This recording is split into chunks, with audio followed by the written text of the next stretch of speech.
Hello, Sagittarius. Thank you very much for tuning into this week's read. For the main part of the read, I'm using White Newman, a sacred animal tarot created by Elba BG. On the bottom here, it's a Liminal 11 deck. Feel free to check that out if you're interested.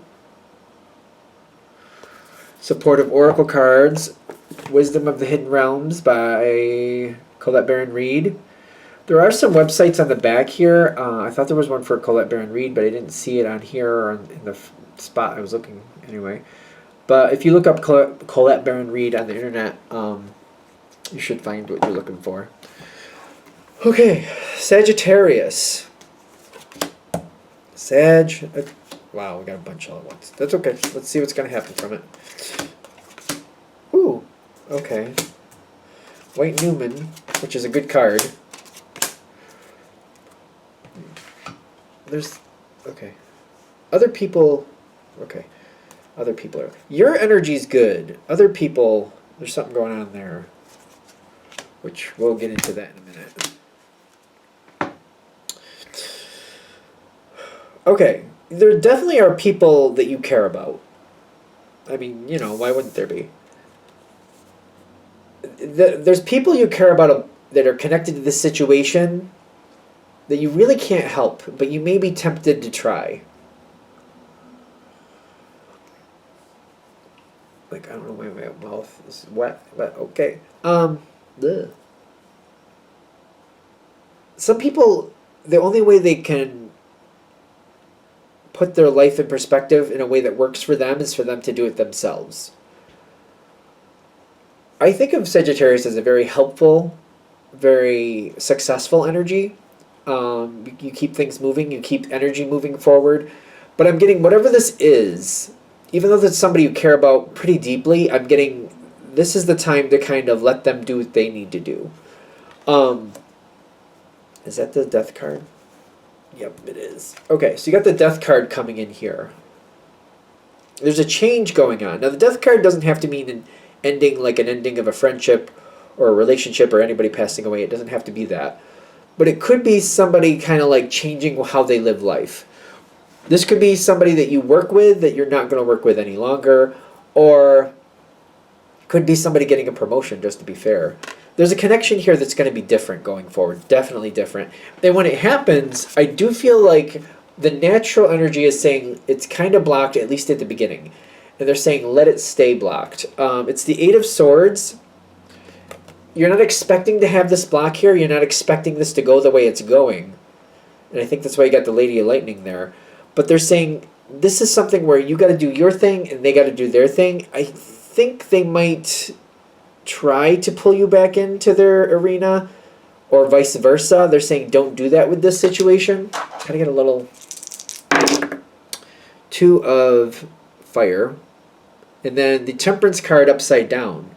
This isn't something you're meant to be a part of, at least not at this point.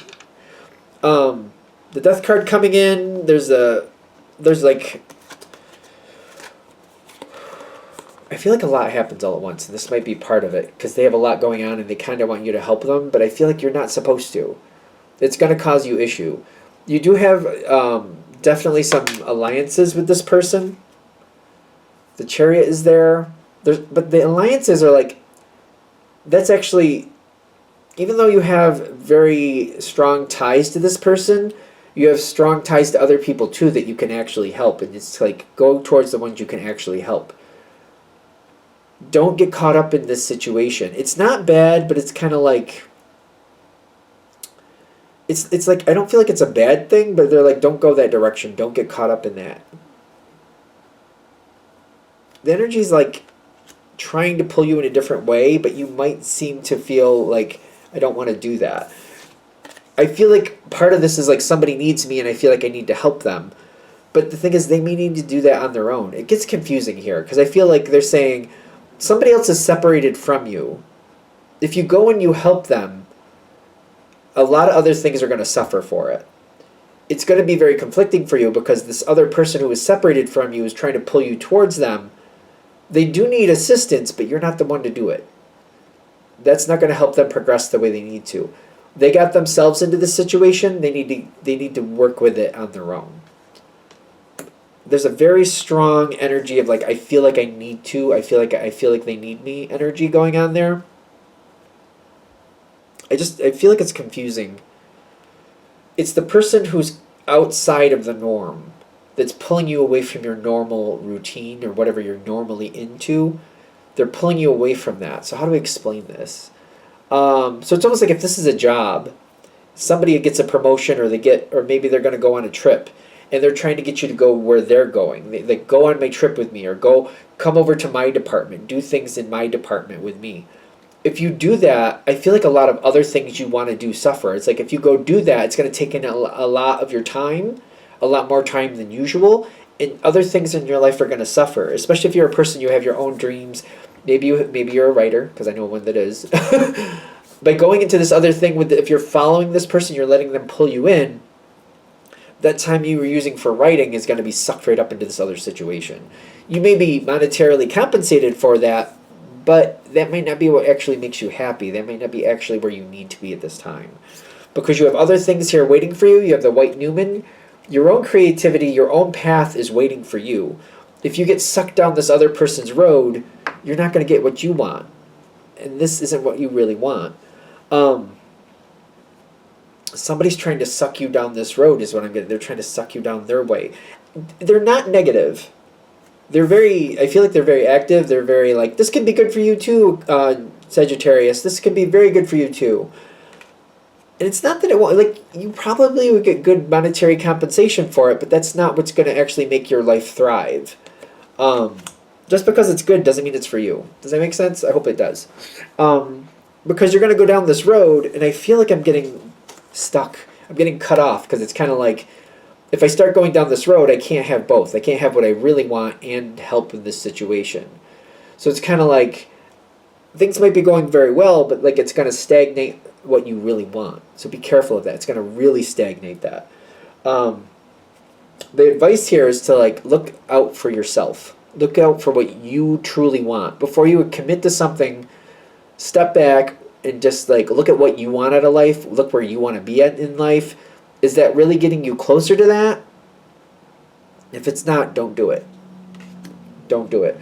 For some of you, maybe you're in a job that you don't really resonate with like you used to, and you're trying to find meaning in it again. You're trying to find a place where you can thrive in it again, or you feel like you want to be there again. And you're thinking, well, this is a change. Maybe this change will work out in my favor. Maybe this will kind of like bring up that energy to where I feel like I fit again. I just feel like it's going to take you to a place where you're gonna lose more than you gain. You might get more monetary compensation, but I don't feel like you're going to feel fulfilled with it. That's all I'm warning you about. Especially down this other path, I'm getting there's a lot of stress and there's a lot of like boundaries. The Nine of Wands is weird because it's a fire card, but it's holding the boundaries, holding it where it's supposed to be, keeping it where it needs to stay. It's like keeping that fire contained. And I feel like that's going to create a lot of stress. I just don't feel like you're going to thrive if you go that. This is where that is going to lead. It's going to lead to boundaries. It's going to lead to stress. The Knight of Swords is stress. If you go your own path and you hold back and you're like, I know there's a lot of money there. I know that that person wants me there and I'll get a lot of monetary compensation. I almost said condensation, to be fair. But if you go your route, that's where you're going to truly be happy. There's going to be a lot more work going your route. You might not get as much money going your route, but you're going to have happiness. The thing is, you got to block what you don't really want, if that makes sense. It's weird because I feel like if you're just going down your normal energy, you're very helpful, you're very agreeable, and you're going to go down this other person's path, and you're going to end up down a road that you don't want to be, and it's going to take you away from where you actually do want to be. You got to block it. You got to block it to get what you really want. This is the Ice Queen. So it's kind of like your stuff is going to suffer. You got to block the thing you don't want, even though it's weird because I'm saying don't want, but it's like I don't feel like if you're not paying attention closely, you're not going to realize you really don't want it. Like they're saying, take this moment, step back, think about it, realize you really don't want that. Go towards what you do want. I've given this analogy before, so hopefully this makes sense. You could go down this path, and you could end up with $100.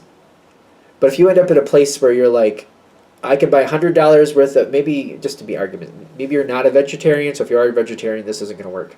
But if you end up with $100 and you end up at a fruit and vegetable market, and you could spend $100 to get whatever you want there, but none of it is what you want. What you want is fried chicken. But then again, if you go down your path and you end up with $10 and the fried chicken you want is $5.99, I'm just saying you're going to be happier with the fried chicken if that's what you're looking for. Especially if this is just a one meal thing. Like if you could spend $100 on fruits and vegetables and get whatever you want, and you're like, I don't feel fulfilled. This isn't really what I want. Versus you go down your path, you end up with $10, and it only costs $5.99 for the chicken you actually do want, and you're satisfied. I'm just saying, that's the difference you got going on here.